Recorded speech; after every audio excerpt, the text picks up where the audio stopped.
Welcome to our channel Tech Thrust. अब देखेंगे हम इसमें कौन सा एनसीईआरटी क्लास 7 का देखेंगे चैप्टर नंबर 10। हमने बहुत सारे क्लास सिक्स का ख़त्म कर चुके हैं। अब देख रहे हैं हम क्लास 10 क्लास 7 का, और क्लास 7 का भी अब 2-3 चैप्टर बचा हुआ है। अब 10th नंबर हम चैप्टर देखें कौन सा, विद्युत धारा और इसके प्रभाव। विद्युत धारा क्या है और इसके विद्युत धारा के प्रभाव से क्या क्या हो सकता है। तो हमने पिछले कक्षाओं में पढ़ चुका है। कक्षा 6 के कक्षा 9 में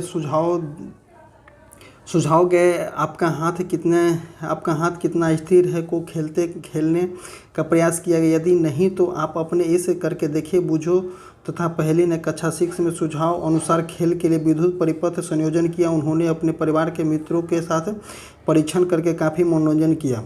अब देखते हैं विद्युत धारा के क्या विद्युत अवयवों एवं उसके प्रतीक। विद्युत अवयवों एवं उसके प्रतीक का इसलिए हमें ज़रूरत होती है, क्योंकि अगर हम डायग्राम बनाते हैं तो हमें वो सब चीज़ों को दर्शाना होता है। कोई एक सर्किट हम बनाते हैं, किसी भी तरह का हम एक सर्किट बनाते हैं, तो उसमें हमें एक बैटरी को दर्शाया जाता है, बैटरी को दर्शाना होता है, स्विच को दर्शाना होता है। उसी तरह से हमें कोई बल्ब को दर्शाना होता है, बल्ब जल रहा है या नहीं जल रहा है। इस तरह से हमें किसी भी इलेक्ट्रिक चीज़ों के लिए हमें प्रतीक की आवश्यकता होती है, और हम प्रतीक को सिंबल को समझ करके देख सकते हैं कि ये किस चीज़ का सिंबल है और किस चीज़ के वर्क करता है। आइए देखते हैं, हम सिंबल के बारे में बताते हैं। अब देखिए यहाँ पे बैटरी दिया हुआ विद्युत सेल है। इस तरह से दिया है। बड़ा वाला टर्म जो है पॉजिटिव टर्मिनल हो जाता है, छोटा वाला टर्म हो जाता है निगेटिव टर्मिनल होता है। बैटरी में हो जाता है 2 टर्मिनल होता है, एक पॉजिटिव टर्मिनल होता है, एक निगेटिव टर्मिनल होता है। तो यहाँ पे देखिए एक दिया हुआ है कौन सा, बड़ा वाला जो चिन्ह जो है, बड़ा वाला चिन्ह पॉजिटिव टर्मिनल को दर्शाता है, और छोटा वाला चिन्ह जो है निगेटिव टर्मिनल को दर्शाता है। इसी तरह से बल्ब का देखते हैं, बल्ब का सिंबल ऐसा है। अब देखते हैं हम स्विच ऑन की स्थिति में क्या होता है। स्विच ऑन की स्थिति में ये दोनों क्या होता है, जुड़ा रहता है। तो ये स्विच ऑन की स्थिति को दर्शाता है। और स्विच ऑफ की स्थिति में क्या रहता है, किसी एक को खुला छोड़ दिया जाता है, तो स्विच ऑफ की स्थिति को दर्शाता है। अब बैटरी देखते हैं कि ये क्या था, ये एक विद्युत सेल था। सिर्फ एक सेल के बारे में चर्चा किया था, तो क्या था, एक सेल था। और सेलों के संयोजन क्या कहलाते हैं, तो सेलों के संयोजन एक बैटरी कहलाते हैं, जिसमें अनेक टाइप का 2, 4, 5 हर एक टाइप का सेल लगा होता है उसमें। तो सेलों के संयोजन ही बैटरी कहलाते हैं। तो इसमें दिखाया गया बैटरी किस तरह से, positive terminal. First of all cell को कनेक्ट करने के लिए पॉजिटिव टर्मिनल, निगेटिव टर्मिनल। तो फिर दूसरा हो जाएगा कौन सा, पॉजिटिव टर्मिनल, निगेटिव टर्मिनल। इस तरह से बैटरी को कनेक्ट किया जाता है, सेल को कनेक्ट किया जाता है बैटरी बनाने के लिए। अब देखते हैं संयोजन तार का सिंबल इस तरह से दिया गया है कि सिंपल एक तार वायर है, वायर का किस तरह से दिया गया है, इस तरह से सिंबल दिया गया है। अब देखते हैं हम टॉर्च, ट्रांजिस्टर, रेडियो, खिलौना, टीवी, रिमोट कंट्रोल जैसे कई युक्तियां में बैटरी का उपयोग किया जाता है, तथा इनमें से कुछ युक्तियों में विद्युत सेलों को सदैव से दर्शाया गया है। आप एक दूसरे को नहीं रख सकते हैं। कभी सेलों को एक साथ दूसरे सटा कर रखा जाता है। तब फिर सेलों को टर्मिनल को किसी प्रकार संयोजित करके किसी भी युक्ति के बैटरी वाले खाने को ध्यान में देखिए। इसमें एक मोटा तार अथवा विद्युत की पत्ती होती है, तथा एक सेल के धन टर्मिनल से दूसरे सेल के ऋण टर्मिनल से जुड़ा रहता है। इसमें दिया हुआ है ना, विद्युत सेल के एक धन टर्मिनल से दूसरे के ऋण टर्मिनल से जुड़ा रहता है। बैटरी के खानों में सेलों को सही ढंग से रखने का उद्देश्य आपकी सहायता के लिए प्रायः इन पर पॉजिटिव तथा नेगेटिव चिन्हों को अंकित किया जाता है। जिस तरह से यहाँ पे दिखा गया है, सेलों का संयोजन क्या कहलाते हैं, बैटरी कहलाते हैं। यहाँ पे भी देखिए इस तरह से बताया गया है कि सेलों को किस तरह से संयोजन किया जाता है, घर में ही बनाने के लिए बताया गया है। अब देखते हैं यहाँ पे एक कौन है, सेल टर्मिनल के लिए क्या है, एक बॉक्स दिया गया है। और इस बॉक्स में 2 या 2 से अधिक सेलों को बैटरी के बनाने के लिए सेल होल्डर जो बाज़ार से आप खरीद सकते हैं, इस सेल होल्डर है। सेल होल्डर से 2 या 2 से अधिक बैटरियों को जोड़ करके बनाया जाता है, सेलों को जोड़ करके बनाया जाता है। किसी बैटरी को निरूपित करने के लिए उपयोग किए जाने वाले प्रतीक बैटरी के उपयोग का प्रतीक किस तरह से होता है, इस तरह से होता है। तो ये वाले पॉजिटिव टर्मिनल हो जाएगा, ये वाले निगेटिव टर्मिनल हो जाएगा।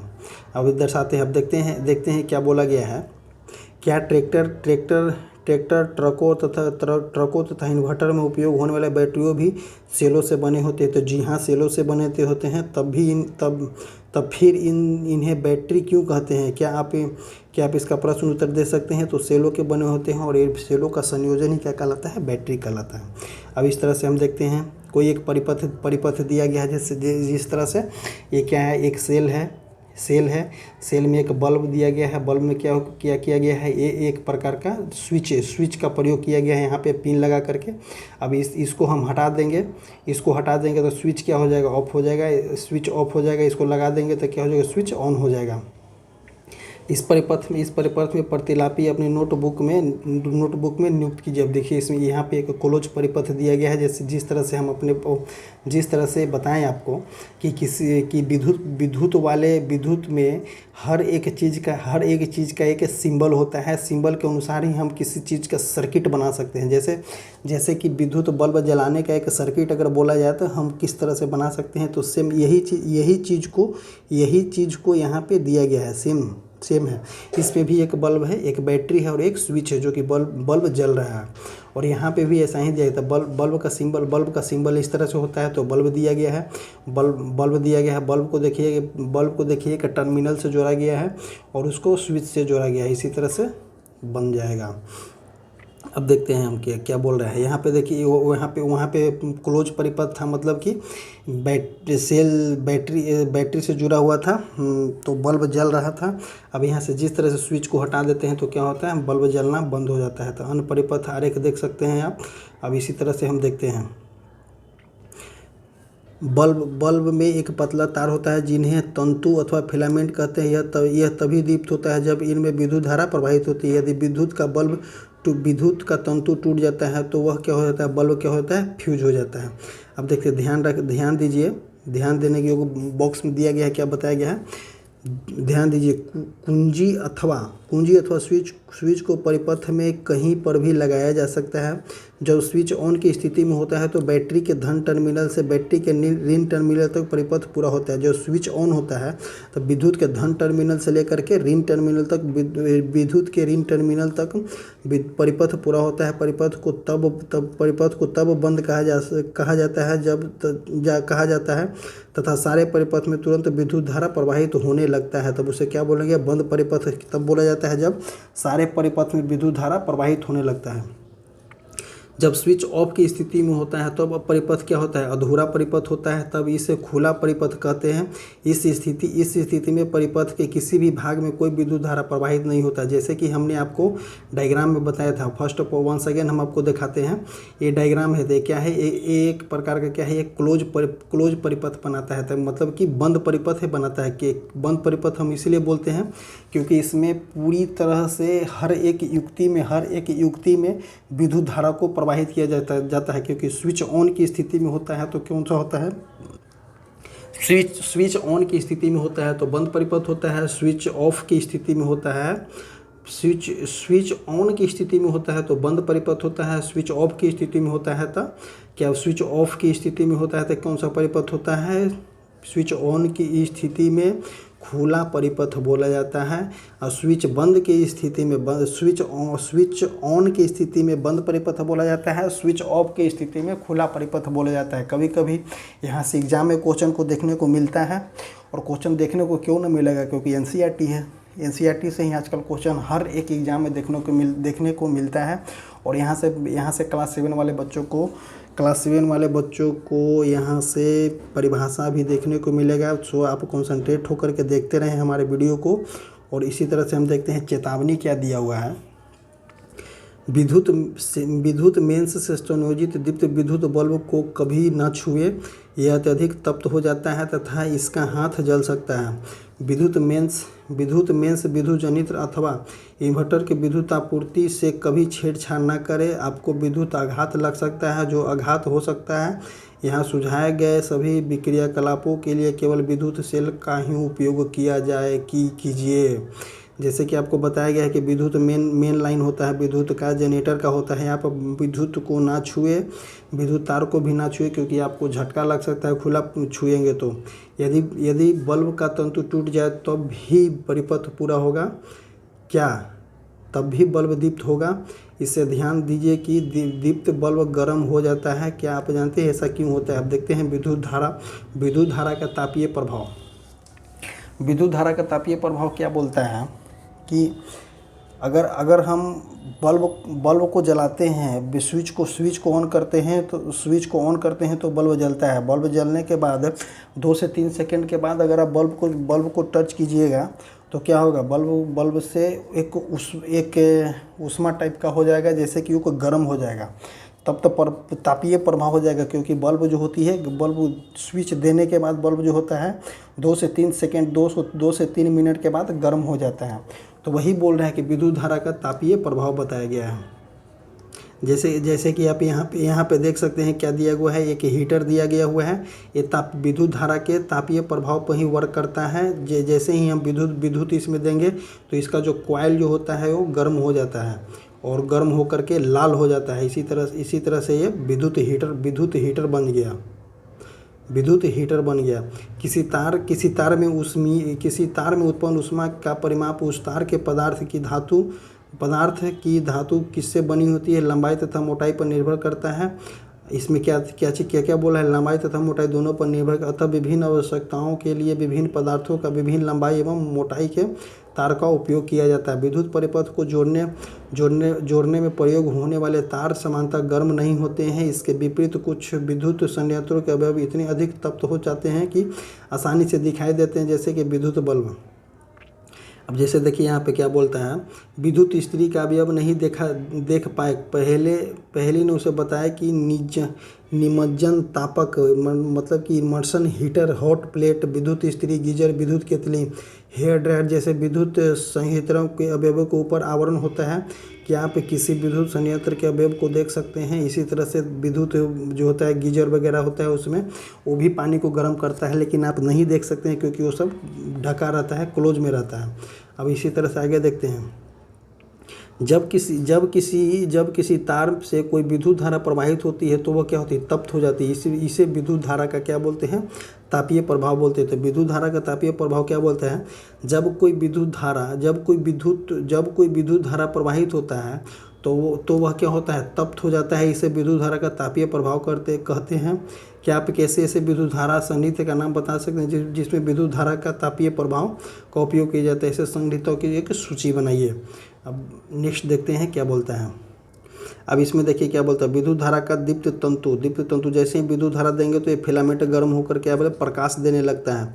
ये भी एक दीप्त का ही उदाहरण है। यदि किसी तार में बड़े परिमाण की विद्युत धारा प्रवाहित होती है, इस तार में अत्यधिक तप्त हो सकता है, वह पिघल कर टूटे, परंतु यह संभव है कि कोई विद्युत पिघल कर टूट जाए। आइए इसके बारे में परीक्षण करते हैं।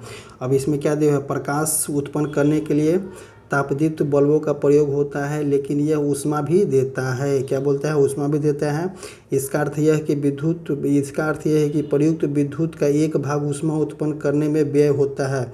यह वांछनीय नहीं है क्योंकि इसमें विद्युत की क्षति होती है।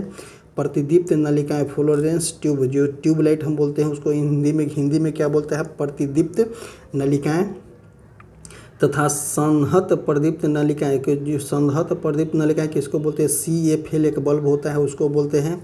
इससे बेहतर दक्ष प्रकाश स्रोत होता है, जो आजकल प्रकाश उत्सर्जक डायोड मतलब कि LED बल्बों का प्रयोग बढ़ रहा है।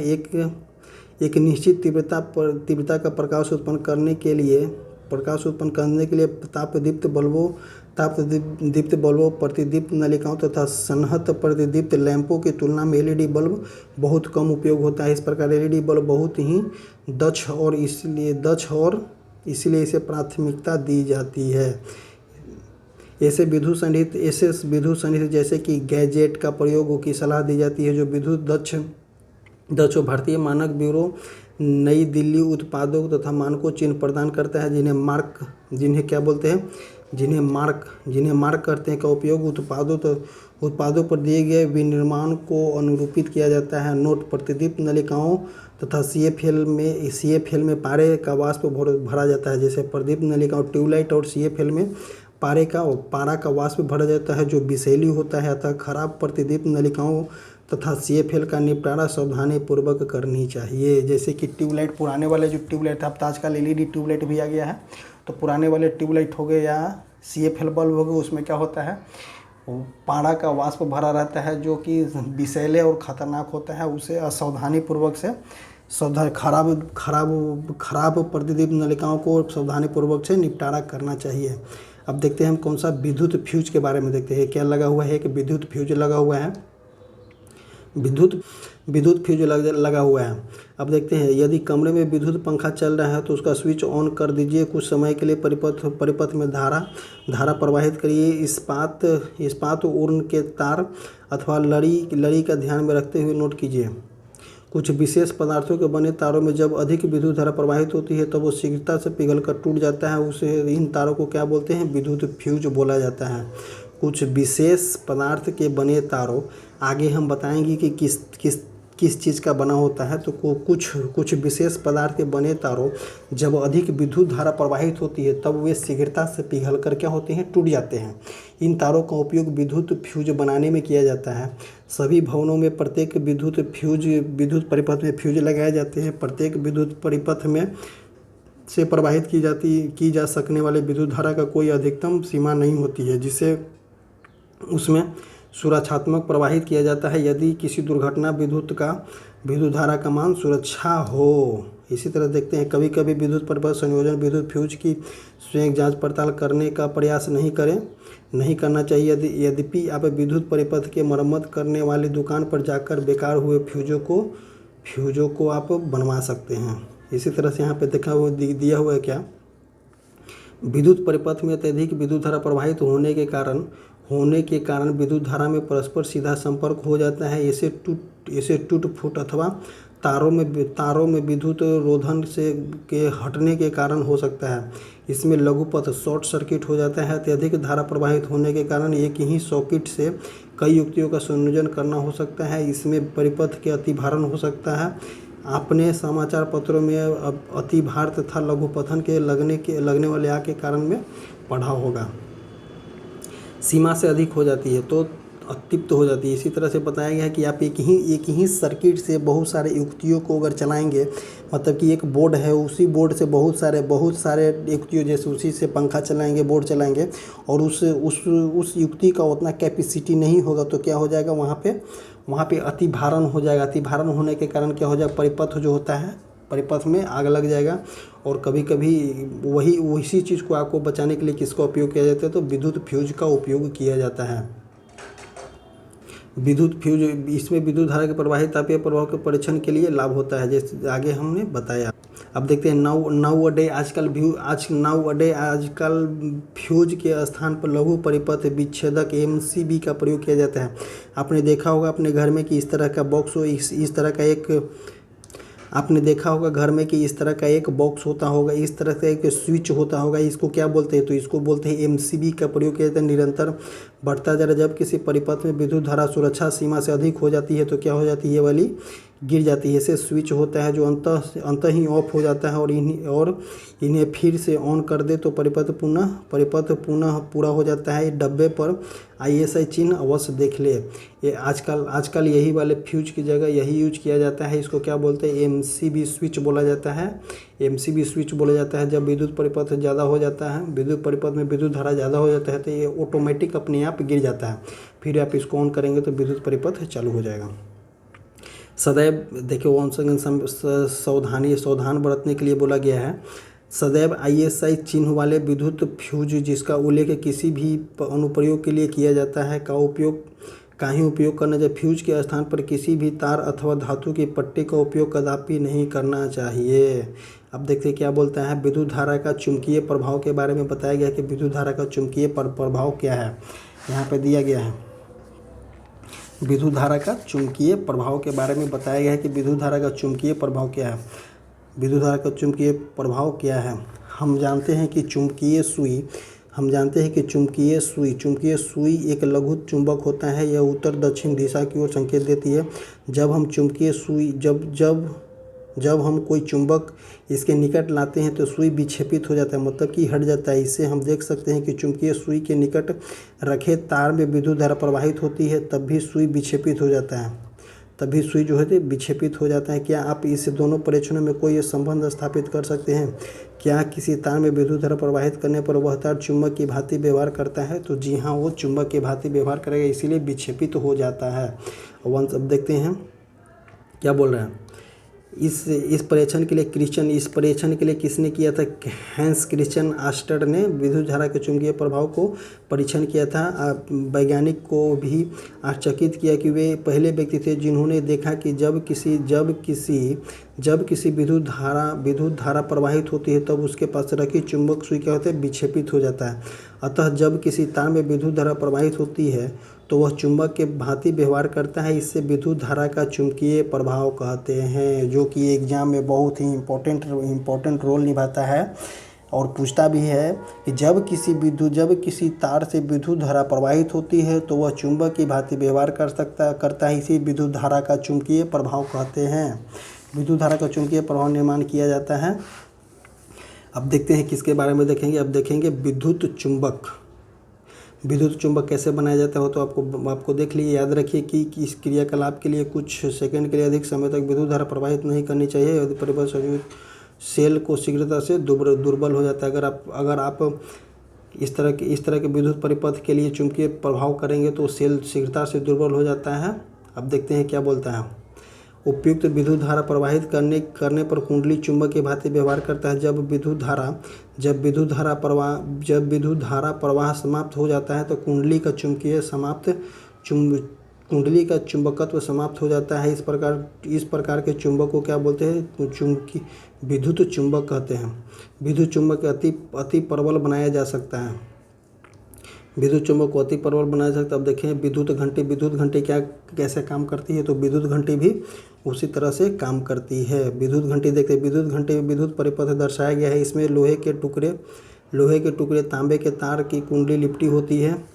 विद्युत चुंबक के निकट लोहे की एक पत्ती लगी होती है जिससे एक सिरे से हथौड़ा जुड़ा रहता है। लोहे की पत्ती के समीप एक संपर्क पेंच होता है। जब लोहे की पत्ती इस पेंच से संपर्क में आता है तो विद्युत परिपथ पूरा हो जाता है तथा कुंडली से विद्युत धारा प्रवाहित हो जाता है जिसमें वह विद्युत चुंबक बन जाता है और यह लोहे की पत्ती की ओर अपनी ओर खींचती है। इस प्रक्रिया में पत्ती के सिरे से जुड़ा हथौड़ा घंटी से टकराता है और ध्वनि उत्पन्न करता है। परंतु जब विद्युत चुंबक लोहे की पत्ती को अपनी ओर खींचता है तो यह परिपथ को भी तोड़ देता है, जिससे कुंडली में विद्युत धारा का प्रभाव जो होता है समाप्त हो जाता है। जब कुंडली अब भी विद्युत चुंबक बनी रहती है। जब कुंडली विद्युत चुंबक नहीं होती है, यह लोहे की पत्ती को भी अपनी ओर खींचती है। लोहे की पत्ती अपनी मूल स्थिति में आकर पुनः संपर्क पेंच से स्पर्श होती है। इस परिपथ से पूरा हो जाता है। कुंडली से पुनः विद्युत धारा प्रवाहित होता है तथा हथौड़ा पुनः घंटी को टकराता रहता है। इस प्रक्रिया में अति शीघ्रता से दोहराया जाता है। इस बार परिपथ पूरा होने पर हथौड़ा घंटी से टकराता है और इस प्रकार विद्युत घंटी बजती है। अब देखेंगे बैटरी का सेलों का संयोजन बैटरी कहलाएगा। परिपथ क्या होता है? परिपथ होता है। परिपथ क्या होता है? परिपथ होता है जैसे विद्युत धारा प्रवाहित होती है। विद्युत अवयव क्या है? जैसे कि विद्युत अवयव सेल हो गया, विद्युत अवयव होगा, बैटरी हो गया, वो सब विद्युत अवयव के अंतर्गत आता है। लघुपथ क्या हो जाता है? लघुपथ हो गया क्या? लघुपथ हो गया जैसे कि विद्युत धारा के अत्यधिक प्रभाव के कारण लघुपथ हो जाता है। विद्युत घंटी चुंबकीय प्रभाव पर काम करता है। विद्युत चुंबक देख लीजिए यहाँ पे। विद्युत फ्यूज होता है जो परिपथ को जब हम अत्यधिक विद्युत धारा प्रवाहित करते हैं तो उसको कंट्रोल करने के लिए विद्युत फ्यूज का प्रयोग किया जाता है। सेल होल्डर क्या है कि सेल होल्डर वैसा है कि हर एक सेल को उसमें व्यवस्थित किया जाता है और उसको बैटरी का रूप दिया जाता है। उसको सेल होल्डर कहा जाता है। विद्युत संहत क्या है कि जनरेटर के बारे में विद्युत धारा का तापीय प्रभाव, जैसे कि विद्युत धारा का तापीय प्रभाव क्या है? जब विद्युत धारा का तापीय प्रभाव हम किसे बोलते हैं? जब हम विद्युत देते हैं तो बल्ब जो होता है दीप्त हो जाता है और कुछ देर बाद छोड़ने पर वो क्या होता है? गर्म महसूस होता है।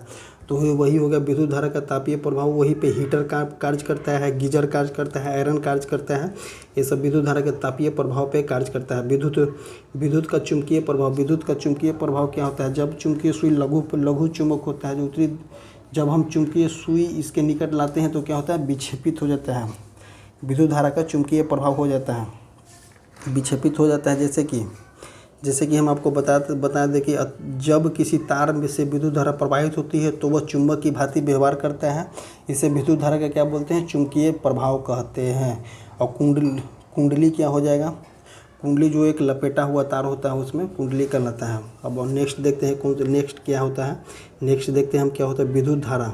विद्युत अवयवों को अनेक प्रतीकों द्वारा निरूपित करना सुविधाजनक होता है। इसका उपयोग करके किसी विद्युत परिपथ को परिपथ आरेख द्वारा निरूपित किया जाता है। विद्युत अवयव क्या बोलता है? विद्युत अवयव वो है कि किसी भी इसके अवयवों को, जैसे कि बैटरी हो गया, स्विच हो गया, ये सब को संयोजन कर करके एक परिपथ बनाया जाता है। उसी को बोलते हैं निरूपित किया, परिपथ आरेख द्वारा निरूपित किया जाता है विद्युत अवयवों को संयोजन करके। जब किसी तार में कोई विद्युत धारा प्रवाहित होता है तो वह तार जो है तप्त हो जाता है। यह विद्युत धारा का तापीय प्रभाव कहलाता है। इस प्रभाव के बहुत अनुप्रयोग हैं। कुछ विशेष पदार्थ के बने तारों में जब उच्च विद्युत धारा प्रवाहित होता है तो वे गर्म होने से पिघलकर टूट जाते हैं। इन पदार्थों का उपयोग विद्युत फ्यूज के निर्माण में किया जाता है, जो विद्युत परिपथ को क्षति तथा आग से बचाता है। अब देखिए, जब किसी तार में विद्युत धारा प्रवाहित होता है तो वह चुंबक की भांति व्यवहार करता है। इसे विद्युत धारा का क्या बोलते हैं? चुंबकीय प्रभाव कहते हैं। अब देखते हैं नेक्स्ट कौन देखेंगे। लोहे के किसी टुकड़े को विद्युत रोधी तार से लपेटी विद्युत धारावाही कुंडली को विद्युत चुंबक कहते हैं। विद्युत चुंबक बहुत सी युक्तियों का उपयोग किया जाता है। इसी तरह से हमारा एनसीईआरटी क्लास 7 इसमें कुछ है नहीं पढ़ने के लिए, बस एक ही चीज़ है कि सेल किस तरह संयोजन किया जाता है। ज़्यादातर इसमें कुछ पढ़ना नहीं है। जो पढ़ना है हम उसको बहुत अच्छे तरीक़े से समझा चुके हैं इस वीडियो में। आप उस वीडियो को देखें और समझ सकते हैं। और हमारा ये वीडियो जो हमारा एनसीईआरटी क्लास 7 का चैप्टर नंबर 10 जो है समाप्त होता है। और हमारे टेलीग्राम चैनल से जुड़ने के लिए डिस्क्रिप्शन बॉक्स और कमेंट बॉक्स में टेलीग्राम चैनल का लिंक पिन किया रहता है। वो आप वहाँ से जा करके जुड़ सकते हैं टेलीग्राम से और अपने स्टडी को बूस्टअप दे सकते हैं। So thank you, bye bye, take care, धन्यवाद।